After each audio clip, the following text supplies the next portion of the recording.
Hi friends, welcome back my channel.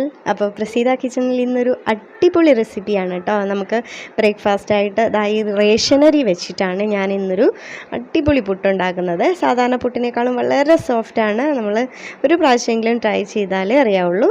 അപ്പോൾ ഞാനിതിൽ ഈ കറുത്ത അരിയെല്ലാം എടുത്ത് മാറ്റിയിട്ടുണ്ട്. ഇത് നന്നായിട്ടൊന്ന് കഴുകിയെടുക്കാം. ഞാൻ ഇതൊരു 5-6 പ്രാവശ്യം കഴുകിയെടുത്ത അരിയാണ് കേട്ടോ. അപ്പോൾ നല്ല കളറായി വന്നിട്ടുണ്ട്. ഇത് ഞാൻ തലേദിവസം രാത്രിയിലാണ് ഇങ്ങനെ കുതിരാൻ വെക്കുന്നത്. എന്നിട്ട് രാവിലെയാണ് എടുക്കുന്നത്. ഇപ്പോൾ നമുക്ക് വൈകുന്നേരം ഒരു പുട്ട് കഴിക്കണമെന്നുണ്ടെങ്കിൽ ചെറു ചൂടുവെള്ളത്തിൽ നമ്മുടെ കാസറോളിൽ അടച്ചു വെച്ചാൽ ഒരു അരമണിക്കൂർ മതി കേട്ടോ, നല്ല കുതിർന്ന് കിട്ടും. അപ്പോൾ ഇത് രാവിലെ ആയിട്ടുണ്ട്. കണ്ടോ, നമ്മുടെ അരിയൊക്കെ നല്ല കുതിർന്ന് വന്നിട്ടുണ്ട്.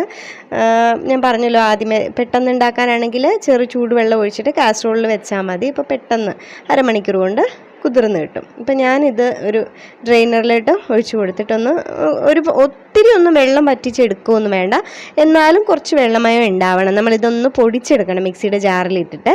ഇപ്പോൾ രാവിലെ ആയപ്പോഴാണ് ഞാനിങ്ങനെ ഡ്രെയിനറിൽ വെച്ച് അരിച്ച് വെള്ളമൊക്കെ കളഞ്ഞു. അതിന് ശേഷം എന്നാലും ഒത്തിരി വെള്ളമൊന്നും പോയിട്ടില്ല. ഒരു 5 മിനിറ്റ് അതിനുശേഷം മിക്സിയുടെ ജാറിലോട്ട് ഇട്ട് കൊടുത്തിട്ടുണ്ട്. എന്നിട്ട് നമുക്ക് പുട്ടുപൊടി പൊടിക്കുന്നത് പോലെ ഒന്ന് പൊടിച്ചെടുക്കാം. ഒരുപാട് സമയമൊന്നും വേണ്ട കേട്ടോ, പെട്ടെന്ന് പൊടിഞ്ഞ് കിട്ടും. ഇതിലേക്ക് ഇപ്പം തന്നെ ആവശ്യത്തിനുള്ള ഉപ്പും കൂടെ ചേർത്ത് കൊടുക്കണേ. തേങ്ങ ഒക്കെ ചിരണ്ടി വെച്ചേക്കണം. ഇത് പെട്ടെന്ന് ഉണ്ടാക്കാൻ പറ്റും. ഇനി നമുക്കിതൊന്ന് പൊടിച്ചെടുക്കാം.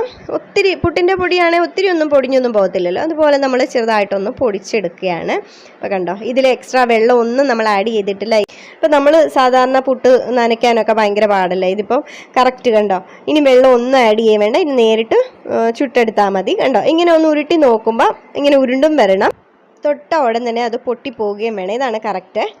ആദ്യമായിട്ടൊക്കെ ഉണ്ടാക്കുന്ന കുട്ടികളുണ്ടെങ്കിൽ ഇതുപോലെ ശ്രദ്ധിച്ചാൽ മതി. നമ്മൾ പുട്ടുപൊടി നനയ്ക്കുന്ന സമയത്ത് ഒന്ന് കയ്യിലെടുത്ത് ഒന്നിങ്ങനെ ചെറുതായിട്ടൊന്ന് ഉരുട്ടി നോക്കുമ്പോൾ ഉരുണ്ട് വരികയും വേണം. ജസ്റ്റ് ഒന്ന് തട്ടുമ്പോൾ അത് പൊടിഞ്ഞു പോവുകയും വേണം. അപ്പം ഞാനതൊരു പാത്രത്തിലേക്ക് മാറ്റിയിട്ടുണ്ട്. ഞാനിപ്പോൾ ചിരട്ടപ്പുട്ടാണ് ഉണ്ടാക്കാൻ പോണത്.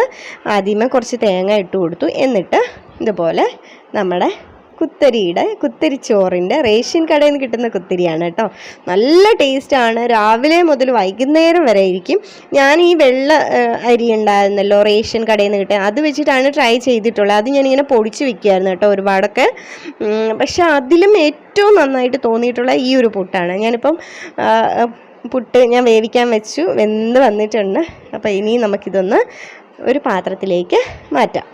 നല്ല അടിപൊളി പുട്ടാണ് കേട്ടോ.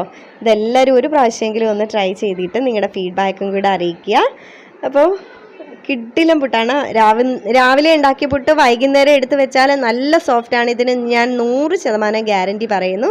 ഒന്ന് ട്രൈ ചെയ്ത് നോക്കണം കേട്ടോ. അപ്പോൾ പ്രസീദ കിച്ചണിൽ ഞാൻ വീണ്ടും വരും പുതിയ റെസിപ്പിയുമായിട്ട്. വീഡിയോ ഇഷ്ടപ്പെട്ടാൽ ലൈക്ക് ചെയ്യാനും ഷെയർ ചെയ്യാനും സബ്സ്ക്രൈബ് ചെയ്യാനും മറക്കരുത്.